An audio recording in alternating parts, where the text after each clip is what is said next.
নমস্কার, কম্পাস কিচেনে আপনাদের সকলকে জানাই অনেক অনেক স্বাগত। বিগত বেশ কিছুদিন আমি কিছু পার্সোনাল কারণের জন্য আমি ভিডিও দিতে পারিনি, তার জন্য আমি কিন্তু সবার কাছে ক্ষমা প্রার্থী।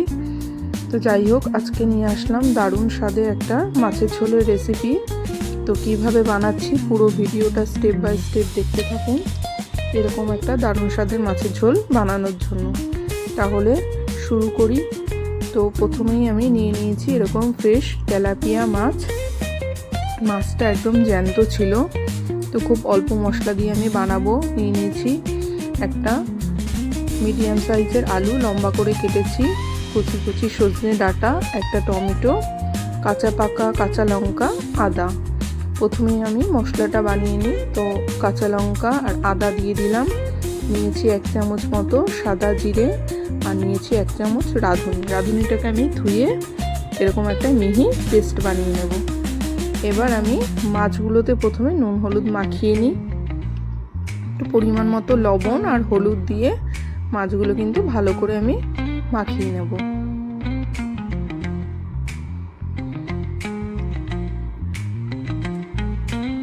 মাছগুলোকে ভালো করে মাখিয়ে নেওয়ার পরে এদিকে কিন্তু আমি অলরেডি কড়াইটা বসিয়ে দিয়েছিলাম, কড়াইটা গরম হয়ে গেছে। এবার দিয়ে দেবো পরিমাণ মতো সর্ষের তেল। সর্ষের তেলটা যখন এরকম ভালো করে ধোয়া উঠে যাবে, তখন আমি নুন হলুদ মাখানো মাছগুলো আমি একে একে ভেজে নেব। তো মাছগুলো আমি কড়াইতে দিয়ে দিলাম, দিয়ে এরকম উল্টে পাল্টে কিন্তু মাছগুলো বেশ লাল লাল করে ভেজে নিতে হবে।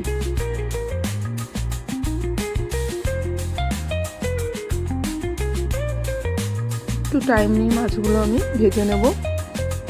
দেখুন ঠিক এরকম লাল লাল করে মাছগুলো ভাজা হয়ে গেলে এবার আমি তুলে নেব।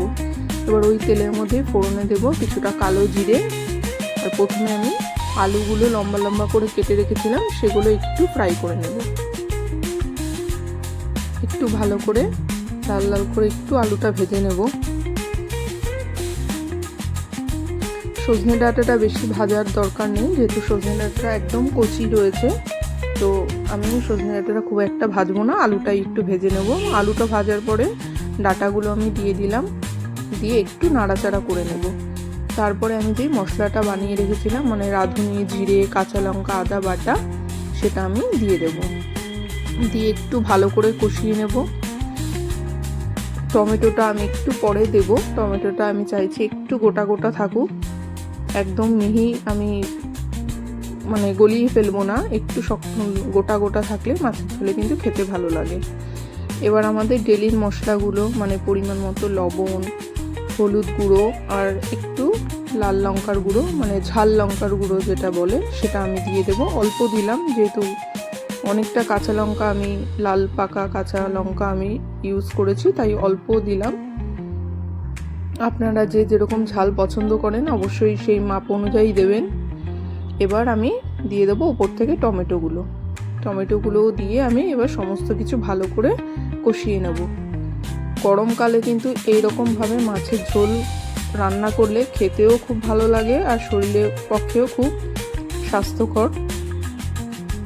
খুব অল্প মশলা দিয়ে কিন্তু দারুণ স্বাদের এই মাছের ঝোলটা রান্না হয়ে যায়। তো সব কিছু ভালো করে কষানো হয়ে গেলে এবার পরিমাণ মতো আমি ঝোলের জন্য জল দিয়ে দেবো। তো মিক্সির মধ্যেই আমি জলটা দিয়ে দিলাম, দিয়ে এবার সমস্ত কিছু ভালো করে একটু নাড়িয়ে দেব। নাড়িয়ে আমি ঢাকা দিয়ে দেব। একটু ঢাকা দিয়ে দিলাম। 2-3 মিনিট পরে ঢাকাটা খুলে আবার একটু আমি ভালো করে নাড়িয়ে দিয়ে আবার কিন্তু মাছের ঝোলটা ঢাকা দিয়ে দেবো, যতক্ষণ না আলুটা পুরো সেদ্ধ হয়ে যায়। আবার আমি একটু ঢাকা দিয়ে দেবো। ঢাকা দেওয়ার পরে এখন কিন্তু সমস্ত কিছু ভালো করে সেদ্ধ হয়ে গেছে, দেখুন। এবার সমস্ত কিছু ভালো করে সেদ্ধ হয়ে যাওয়ার পর ভেজে রাখা মাছগুলো ওপর থেকে দিয়ে দিলেই এরকম দারুণ গরমকালের একটা মাছের ঝোল কিন্তু রেডি হয়ে যাবে। কেমন লাগলো অবশ্যই আমাকে কমেন্টে জানাবেন। ভালো লাগলে অবশ্যই একটা লাইক করে দেবেন, আর এইভাবেই আমার চ্যানেলটির পাশে থাকবেন। আশা করছি রান্নাটা ভালো লাগলো। আবার ফিরে আসবো নতুন নতুন ভিডিও নিয়ে। ততক্ষণ ভালো থাকবেন, সুস্থ থাকবেন।